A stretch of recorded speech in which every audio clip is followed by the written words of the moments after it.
excited to have you back.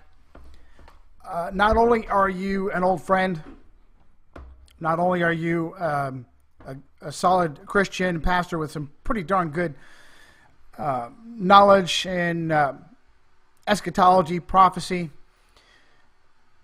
To me, Pastor, the two most important things are knowledge of Christ and knowledge of the Antichrist. You know, let me just start off. Let me throw this at you because it's been thrown at me.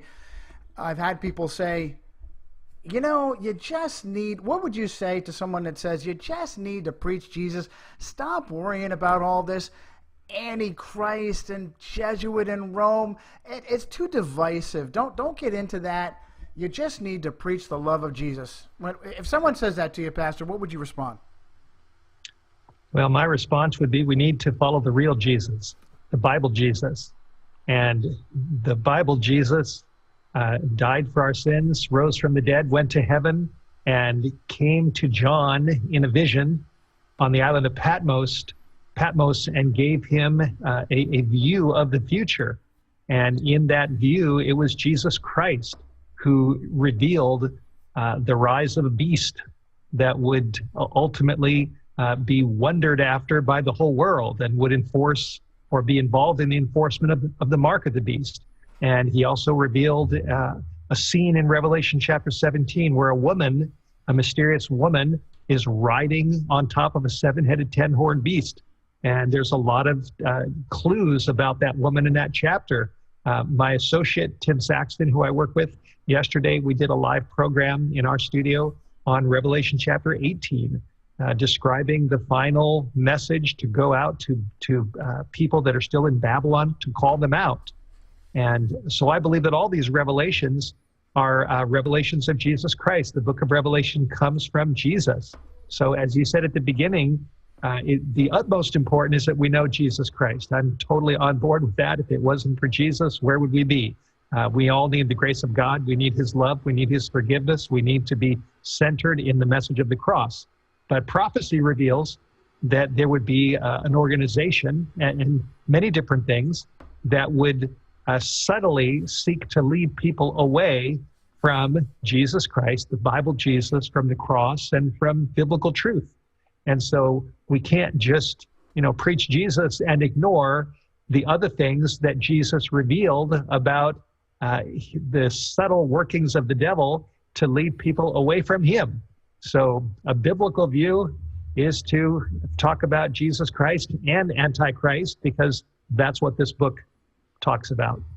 Pastor, I tell people that if you welcome if you welcome someone in, you bring someone to Christ, and don't warn them about all the pitfalls and dangers, such as the Jesuits giving us our own eschatology, it's like bringing them into a house that has poisonous snakes all over the floor. So you're setting them up for failure, actually, if you bring someone to Christ and don't warn them of the dangers that are all around them. And this fits in with Ezekiel 33 and the contract of the watchman on the wall. You become aware of these dangers. It's not very politically expedient, is it, Pastor? There are Adventists who should be preaching the nature of the Antichrist and don't do it because it's just uncomfortable for them. It's not politically expedient for them. It just is too much trouble, and yet it's critical. It's critical to our growth as Christians, and really quite dangerous otherwise. Two of the most important books in Scripture are Daniel and Revelation, and the only two prophets in all of Scripture that are given the special title of beloved are Daniel and John. So I would say, not only, Pastor, am I excited to have you back because you're a good friend, I think you've got something. I think you've got something on your breakdown of Revelation 17, particularly on the number, the three separate seven-headed beasts, 7 heads and 10 horns. What are the 7 heads? All this is the information that, man, Honestly, you've got an understanding that I haven't heard from anybody else, and to me, it fits. But before we get into that, for my fans who may be unfamiliar with you and your ministry, you weren't always an Adventist pastor, were you? No, my background is Jewish, secular Jewish. I grew up in the Hollywood Hills in Southern California in a home that didn't read the Bible. We didn't pray. We didn't even go to the synagogue. We didn't keep Sabbath. We had some Passover celebrations with neighbors, but it was purely just a cultural get-together with Jewish people and breaking the matzahs and eating the horseradish sauce and various rituals. But there was no spirituality or religion or prayer. And when I got into my teen years, I was surrounded by the Hollywood influences, and I just got sucked into the wildlife of drugs and, the things that go on in Hollywood. And then when I was 19 years old, I began to run into Christians from different churches that would just witness to me and talk to me in strange places, and they would plant seeds. And so when I was 20 years old, I picked up a Bible for the first time in my life, and I began to read. Started with Ecclesiastes because it had a funny name. I saw that name in the table of contents and started reading other books, Proverbs, and eventually somebody gave me a book on the life of Jesus called The Desire of Ages, all about the life of Christ, based on the New Testament. And I read that book and I started reading the New Testament, and in a dormitory room at Cal State Northridge in 1979, my third year of college, I got on my knees for the first time in my life, and I asked Jesus to come into my life, to change my life, to forgive my sins, to get me out of drugs and cocaine and LSD and marijuana and the wildlife, the discos, the parties. And I've never been the same since. The Lord is very good. He came in, He accepted me, He forgave me. His grace just filled my heart and my life. And that embarked me on a journey which led me into the ministry. And so, yes, I eventually became a Seventh-day Adventist minister, and I've been involved in ministry for many years. God has led me step by step, and now I'm in Priest River, Idaho, in northern Idaho, near the Canadian border. We have a big building, which is our headquarters, and we have a wonderful staff that I work with. We have a studio, and we do radio programs, TV programs. I travel, I write books, and it's all by the grace of God, and it's just miraculous. And I'm just so grateful to be involved in the work of God and to be a believer in Jesus, and to have the hope that in the midst of all the crazy things happening in this world, that there's hope beyond this, that Jesus is going to come back. He's going to get rid of sin. He's going to get rid of the devil. And there's going to be a new heaven and a new earth, and we can all be there. And so that motivates me to live for God, and I'm very, very thankful. It's a powerful and important message in an era of the corona pandemic and the amount of fear and trouble that is caused by absolutely a corrupt and satanic system that's ruining lives, increasing sickness, destroying family-owned businesses, tremendous amounts of corruption and criminality. As a matter of fact, Pastor, I was behind the times. I didn't realize that you made your move from California to Idaho 12 years ago, but it certainly has been fortuitous and has worked out the best for you, especially with the amount of restrictions being caused by the pandemic. You haven't really had to slow down at all. I mean, the vast majority of churches out there have had to close doors. If they open their doors, it's very, very strict, social distancing, keep your mask on. You've been blessed to kind of avoid most of that with your move, haven't you? Yeah. Last weekend, I was in Loma Linda, California. I was invited to go down there and speak for a whole group of about 300 people that were outside. They were meeting outside, and all the churches were closed. Everybody, even outside, was wearing masks. The restrictions are very strong in California. And yet where we are in North Idaho, I go to church about maybe 20, 25 minutes away from here, and the church is full of people, and there's a few people that wear masks. People leave it up to the individual if they want to or if they don't. There's no separation of the rows. There isn't social distancing. The church is having potluck lunches after church. They're going out this Sabbath. I'll be there, and they'll be going out door to door, knocking on doors, giving out literature. And it's just very different up here in North Idaho from Southern California. So I really like it up here.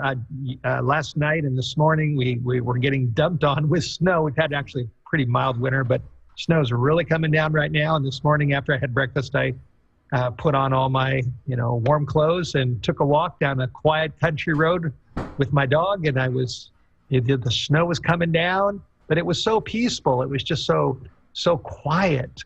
And we're surrounded by forests. We're way up in the mountains. And as I was walking, I kept thinking of, I think it's Psalm 16, verse 11, where David said, "You will show me the path of life.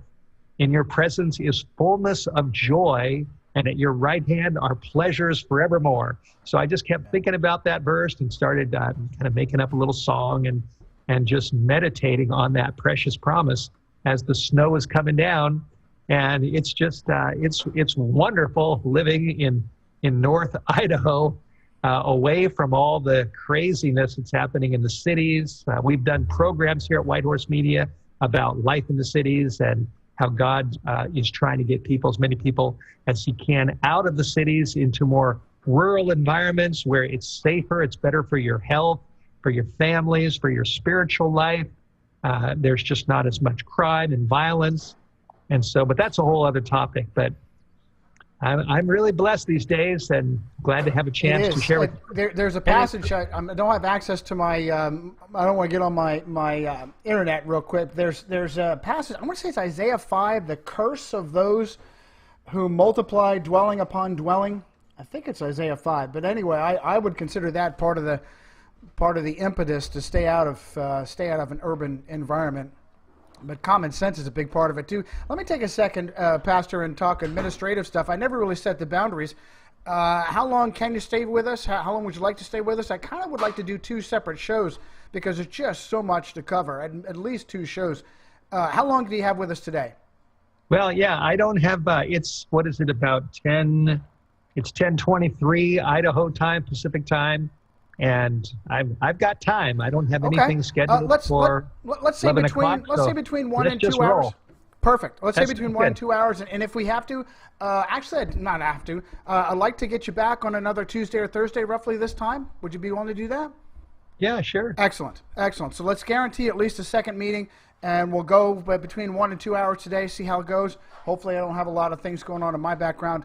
But let me ask you, as far as prophecy goes in general, Pastor, it sure seems that Christians of any shape or flavor or sect don't really put a lot of focus on prophecy.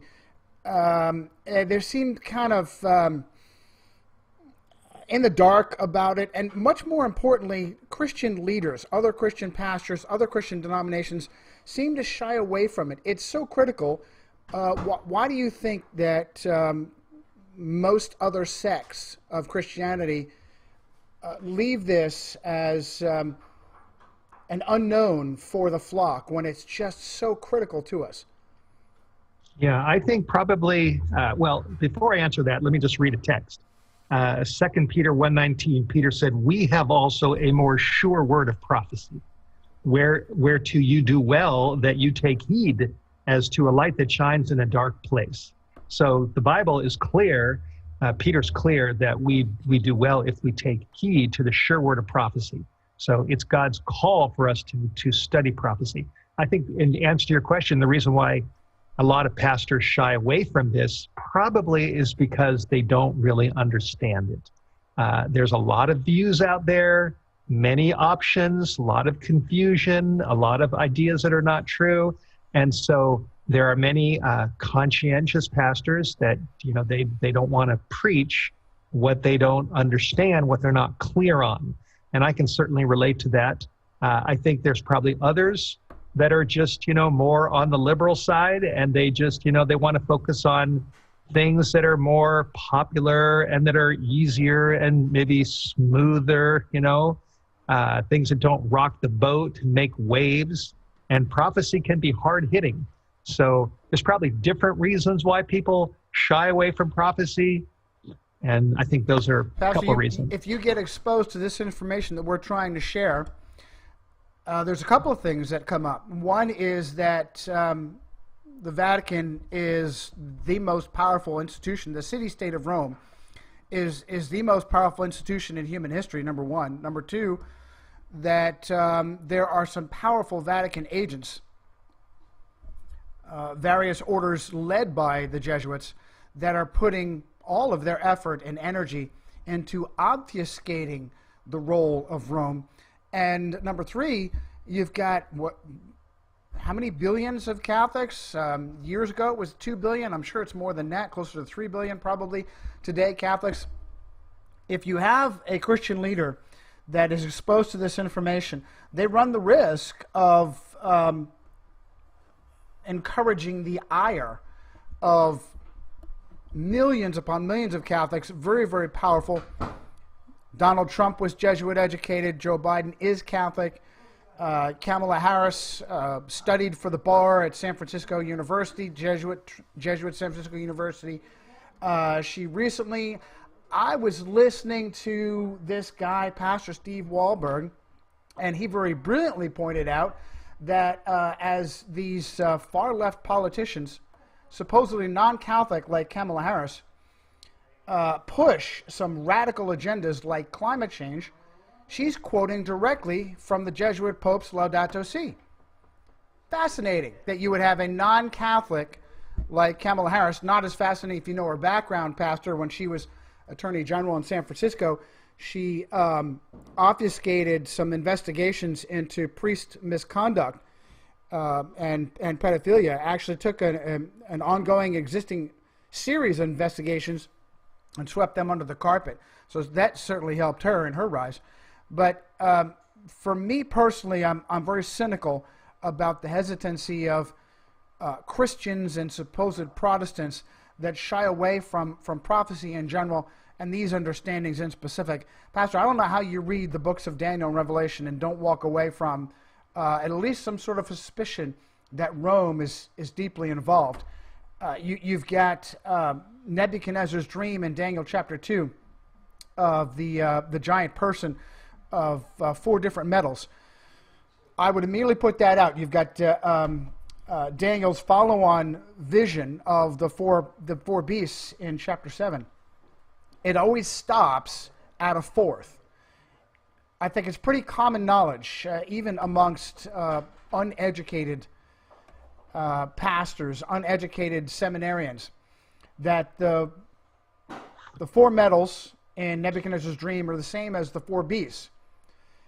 Babylon, Medo-Persia, Greece, and Rome. Why does it always stop at Rome when, gee whiz, clearly Rome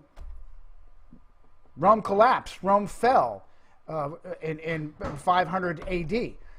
And I have to say that your understanding, your take on the 7 heads to include, I don't want to steal your thunder, your understanding, I'll let you explain it, your understanding of what exactly the seven heads are is absolutely spot on. Making Rome relevant to this very day. Let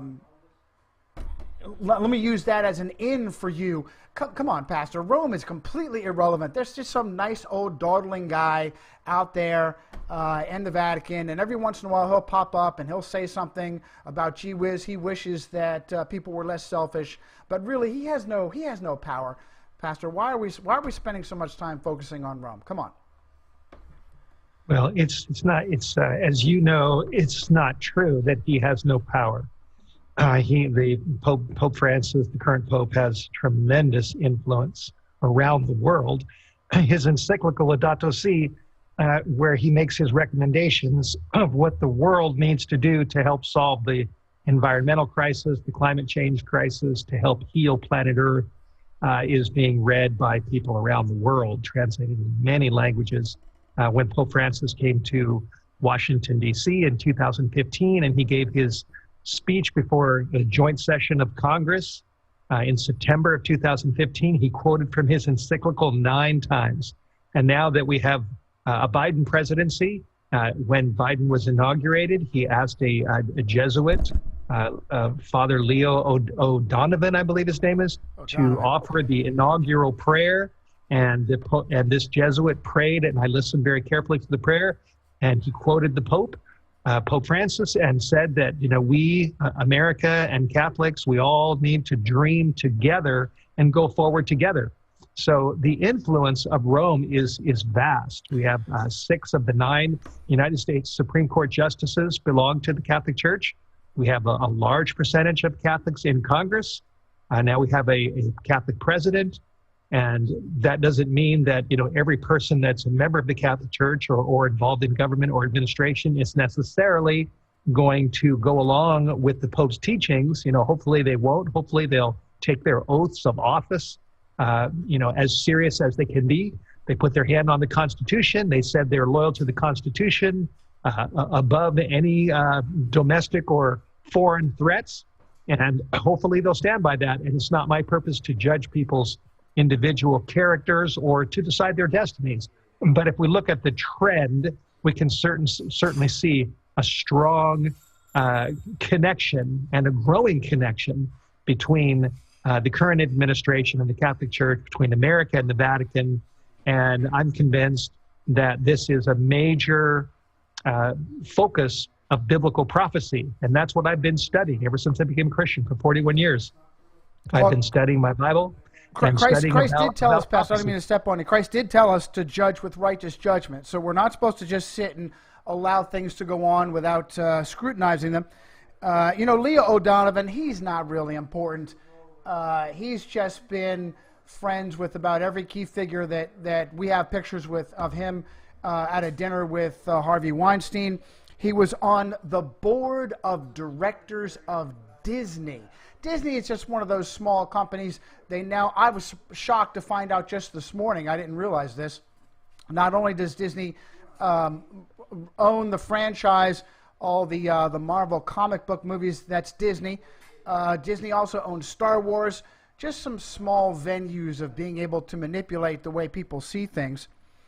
What else was I going to mention there? In relation to... so let's just say, for instance... people like Joe Biden, Kamala Harris pushing climate change, and in the lead of climate change, you have someone like a Jesuit, Pope Francis. Pastor, what if they're wrong? There's 2 ways they can be wrong, because what they're saying is that humanity needs a radical change in their lifestyle, in their living arrangements, because humanity in its selfishness and greed is causing harm to the planet. And quite honestly, that's not my research, that's not my experience. It's the multi-billion-dollar industries that are causing problems and harm. But let's just take them on face value. If they have their way, they are going to cause radical changes. They've already caused radical changes, and we've seen them. Good grief, Pastor, I can't turn on my devices, my electronic devices, before a few minutes they turn themselves off, and I have no way to fix that setting. That's part of this concept of I'm using too much of my own resources. Hey, if I can't pay my bills, I'll be the judge of that.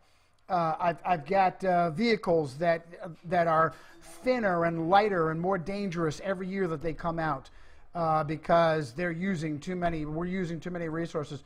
There's 2 possibilities. There's one big possibility. Are they right or are they wrong? And then if they're wrong, do they know they're wrong and they're driving forward because they have an ulterior motive to basically enslave us and destroy our standard of living? Pastor, I can remember not too long ago, when Congress outlawed incandescent light bulbs and mandated that we use other light bulbs, and the big replacement for incandescent bulbs at that time were fluorescent light bulbs that have mercury in them, and as soon as they break, they're basically a toxic hazard. Now they've been replaced with LED bulbs, and I'm finding out that LED bulbs put off electromagnetic radiation that is also similarly harmful to us. So what happens if they're wrong, and what happens if they know they're wrong and they're driving forward there with their agenda anyway? That makes them unbelievably evil. Now, you don't have to... You're welcome. I'll leave that open if you have a comment on that. That's speculative. I do. Yeah, I do have a comment. If we go back to the Garden of Eden, God put two trees in the garden. One tree was the tree of life. That was God's tree. That was a tree that would perpetuate immortality. And then the other tree was the tree of the knowledge of good and evil. And that's the tree that God forbade them to eat. And the serpent went into that tree and seduced Eve. And so as I look at that, the tree of the knowledge of good and evil, it tells me that the way Satan works is by mixing truth and error, good and evil.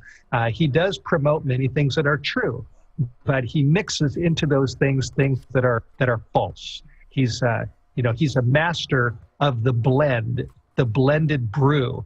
And as I look at a lot of these discussions on climate change and what's happening to the earth and man polluting the planet, there is truth in what is being said, but there's also error. There's a mixture. And the biggest problem in all of this is that people are looking toward the Pope to sort of sort all this out and to give humanity the recommendations of how to solve a global mess.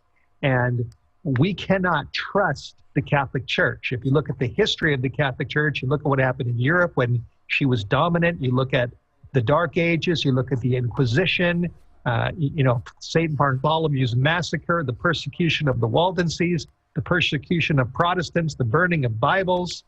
The whole system of Catholicism is a blend of some truth, but a lot of error, and it's done a lot of damage. And that damage is being overlooked and ignored as the man dressed in white is going around the world with his cap and his white gown, portraying himself as the man with the plan, the man who speaks for God, the man who has the answers to climate change and the world's problems.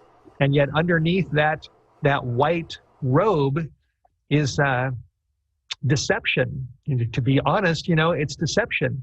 And, to me, it's significant as I've been reading Revelation 17, that the woman in Revelation 17, her clothing is purple and scarlet, and she's involved with kings, the color of royalty, and she has gold and precious stones and pearls. She's very wealthy. And yet the pure woman in Revelation 12, she's clothed with the sun. She has the moon under her feet.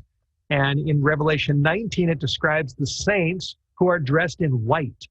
Clothed in white garments. Same thing in Revelation 7. The saints of God are clothed in white garments. So what's happening in Revelation 17 is that the harlot has given up the white garments and she's gone to the colors of purple and scarlet. She's gravitated toward the kings, but in her persona in front of the world, the Pope dresses in white. And yet those are not the cardinals are the colors of the woman in Revelation 17. And so it's part of a deception. Satan is a mastermind. It says in 2 Corinthians 11 that he clothes himself and appears as an angel of light. And yet he does it more effectively to deceive. And so, as I mentioned before, I do take seriously Jesus' statement, judge not that you be not judged. That we shouldn't, mount the judgment seat and think that we can decide people's destinies. We need to be charitable. That's part of the character of Jesus. But on the other hand, not only did he say don't judge, but he did say beware of false prophets. They come to you in sheep's clothing, but inwardly they are ravenous wolves. And we do need to be discerning, and we need to preach the word. And God has given us prophecies in Daniel 7 and Revelation 13 and Revelation 17 and Revelation 18, and we need to teach these things. And I feel a strong conviction to do that. And that's why I wrote this book. I'm assuming you've been reading this book, The Bloody Woman and the Seven-Headed Beast, which is a very careful study of Revelation chapter 17.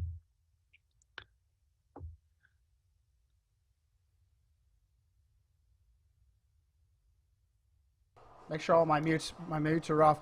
I have, as a matter of fact, and I want to tell you that I think it's quite an accomplishment. Your book is quite an accomplishment. Rather than, I'm not the kind of guy to hand things out. Rather than go and purchase a number of your books. I just went ahead and made a $100 donation, and I'll let you hand out those books as you see fit, because it is absolutely an accomplishment and worthwhile. And I recommend to my audience to have your link in the about of the video. Go to White Horse Media and support Pastor Wohlberg. And to me as a Christian, his understanding of promoting both Christ and the knowledge of who the Antichrist is you can't really get any better than that.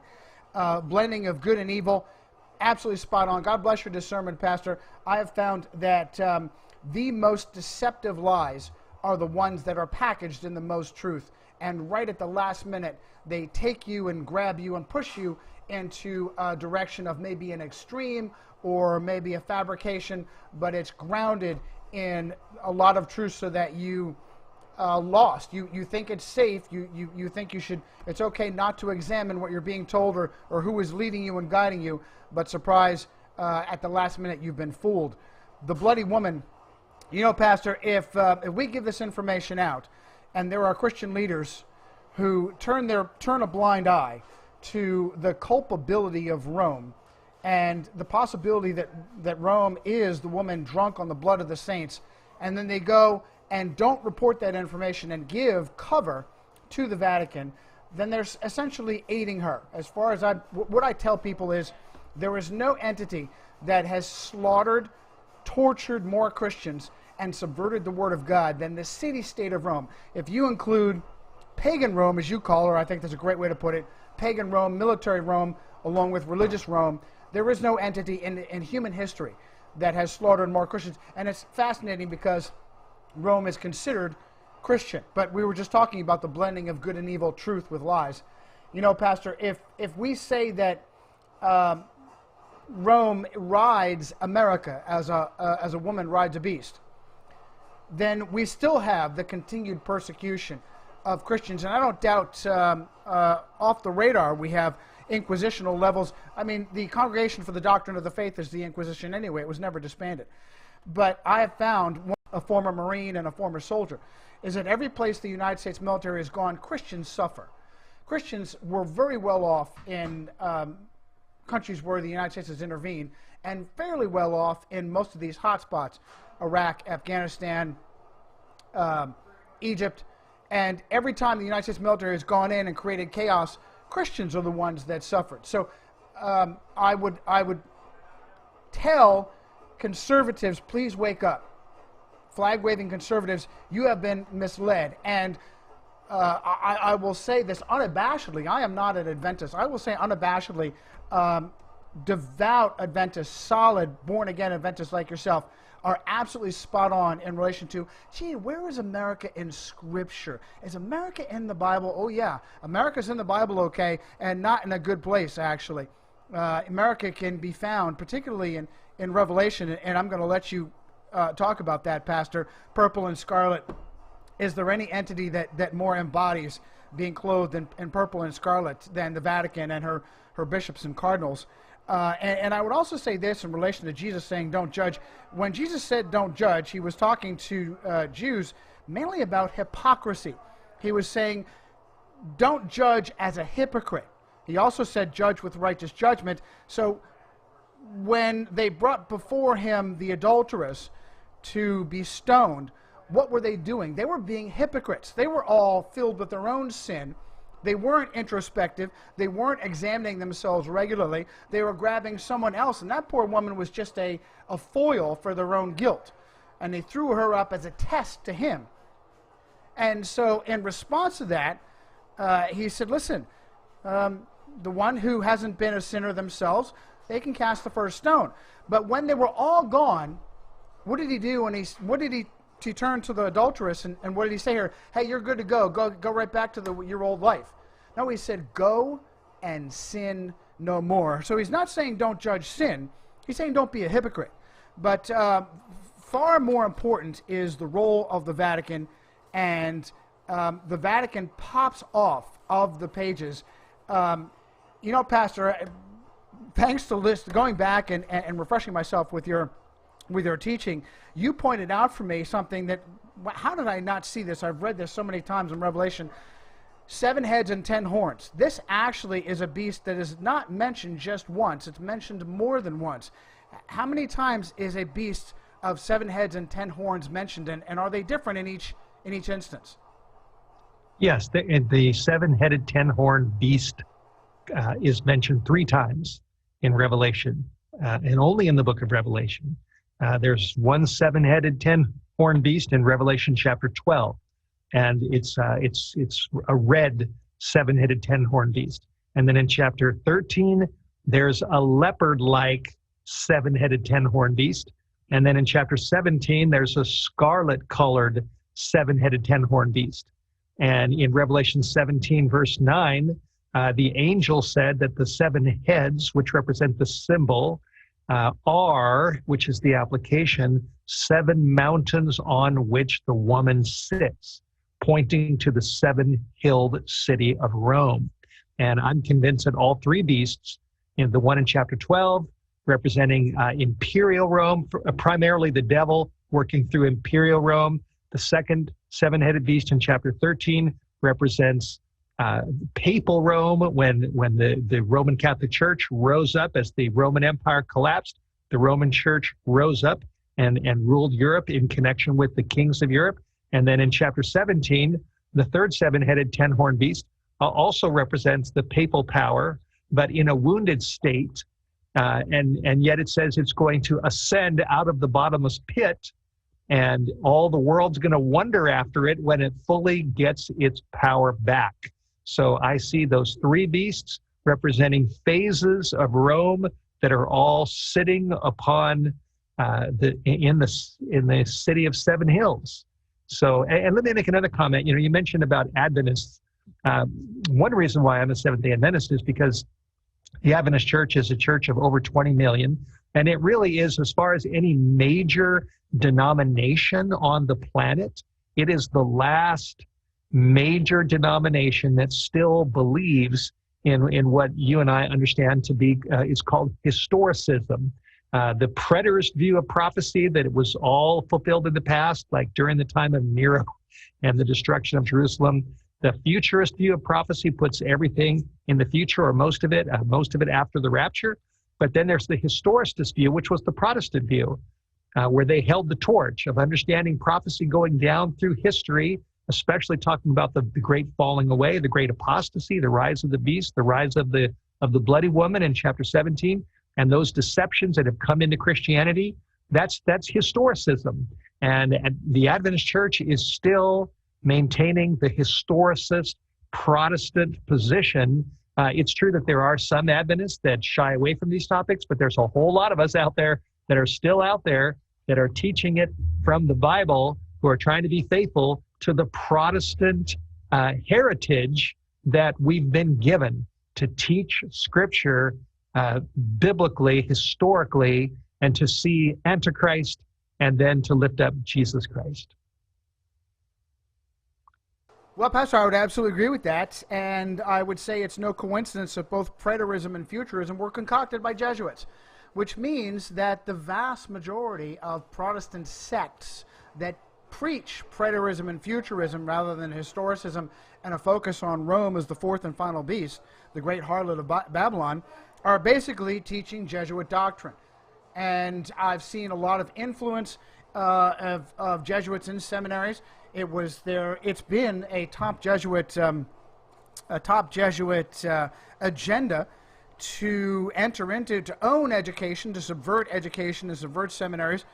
There's a great documentary that's been floating around there for years by Adventist James Arabito that covers even on Adventist, on Jesuit subversion of Adventism himself, on the infiltration of Protestant Christianity by Jesuits, and it's very powerful and well done. The 7 hills, Capitoline Hill, every nation has a Capitol, Pastor, and oddly enough, a Capitol is named after Capitoline Hill, one of the 7 hills of Rome. When Pope Francis did his victory tour back in 2015, he went to the Capitol Rotunda. That the architecture is a mirror image of St. Peter's Square, with the ancient pagan sex magic of an obelisk across from a rotunda, pardon me for getting graphic here, the phallus of Osiris across from the womb of Isis, mirror image. The Washington, D.C. used to be called Little Rome on the Potomac. And he inside there, he had the speaker holds the mace in Congress, and the mace is nothing more than a Roman military aquila, which is an eagle on a staff. And he stood in between two fasci, which is rods, a bundle of rods around an implement of war, such as a spear or battle axe, and it means that all will be under the authority of one. And so let's talk a little bit, Pastor, about Revelation. Well, I want to hit Revelation 17, but if someone asks you, Pastor, is America in the Bible, what would you tell them? I've done this many times, Johnny. I've had people open their Bibles to Revelation chapter 13, and we've looked at verse 11. And I have another little book on this called United States in Bible Prophecy, and there's a whole chapter on this also in the Bloody Woman that goes into verse 11. Revelation 13:11 says, I beheld another beast coming up out of the earth. He had two horns like a lamb, and he spoke as a dragon. As we know, Revelation 13 perfectly parallels Daniel chapter 7. And Daniel 7 and Revelation 13 both talk about beasts. They talk about a lion, a bear, a leopard, a dragon-like beast, 10 horns. Daniel 7 talks about a little horn with a mouth speaking great things, making war on the saints. Same things in Revelation 13 about a beast that has a mouth speaking great things, makes war on the saints. That's the first beast of chapter 13. And then in verse 10, the first beast is going down. It's being wounded. Verse 10 says, he who leads into captivity, which is what Rome did during the Dark Ages, shall go into captivity. He who kills with the sword, and that's what the Roman Church did, was it killed people through the sword of civil government. So the civil authorities of Europe must be killed with the sword. And Rome was knocked out of political power by the sword of France during the French Revolution, when Napoleon sent his General Berthier to the Vatican and took the Pope captive and claimed Italy for France as a republic. And so this verse was fulfilled when the Roman Church received a deadly wound. It was knocked out of its strong political power base in the 1700s. And then verse 11 says, at the same time that the one beast was going down, I beheld another beast coming up. And Daniel 7 also tells us that the four beasts of Daniel 7 represent great nations, mighty nations, Babylon, Persia, Greece, and Rome. So here's another mighty nation that's coming up when the Vatican is going down in the 1700s. I beheld another beast coming up out of the earth, and the earth is in contrast to the sea or the water. All the other beasts in Daniel 7 and the first beast in Revelation 13 comes up out of the sea. And in Revelation 17:15, the angel said that the water represents people, multitudes, nations, and tongues, great multitudes of people. And that's where these different nations in Daniel 7 rose up out of the multitudes of Europe and the Middle East. But this nation is coming out of the earth, which means more of a sparsely populated territory. And he has two horns, and those horns have no crowns on them. There's crowns on the first beast in chapter 13. On those 10 horns, he has 10 crowns, indicating the papal power ruling Europe through the crowned heads of Europe, connecting with the state. In the language of Revelation 17, committing fornication with the kings of the earth. But this new beast in 13:11 has two horns without crowns, indicating that it's not a monarchy. It's not a government that is ruled by a king. And the separation of power, I believe those two horns represent Protestantism and republicanism. Protestantism being, the whole Protestant movement, which advocated a church that was not governed by the Pope.